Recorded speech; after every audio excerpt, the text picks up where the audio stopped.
কিছু বলি না। এই কোটা না মেধা, কোটা না মেধা। এই তোমার না বলদ না হয়ে বলদ হওয়া দরকার। মুক্তিযোদ্ধাদের নাতিপুতিরা চাকরি পাবে না তো রাজাকারের নাতিপুতিরা চাকরি পাবে? তুমি কে? আমি কে?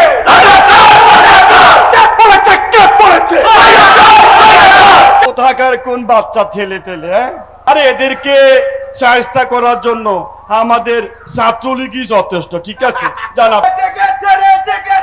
ছাত্র সমাজ জেগেছে। কি করবেন মানে? প্রত্যেকটাকে গুলি করে, গ্রেফতার করে, প্রয়োজনে রক্তের বন্যা বসিয়ে দেয়। আমার কিচ্ছু হতে চায় না।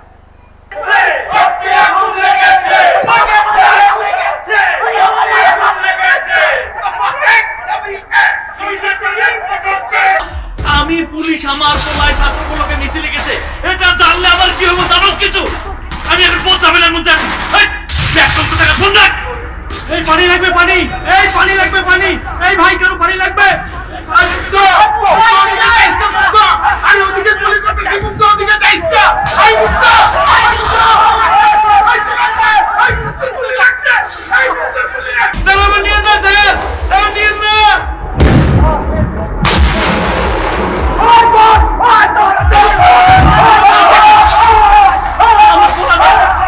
একটা মানুষ পাশে কয়টা গুলি লাগে স্যার?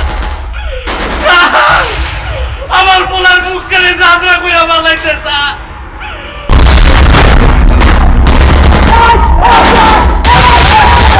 স্যার দেখেন, দেখেন স্যার, ভিডিওটা দেখেন। একটারই গুলি করি, একটাই মরে, বাকিগুলো ছড়ে না স্যার। দেখেন আপনি ভিডিওটা দেখেন। ছড়াতে রক্ত খুনিয়া সত্য বিনাহীন চিত্রে, কত তাজা প্রাণ হলো শহীদ লাল সবুজ বৃত্তে। স্বৈরাচারের পতন হলো ৩৬শে জুলাই, বাংলাদেশের আকাশে হলো নতুন সূর্যোদয়।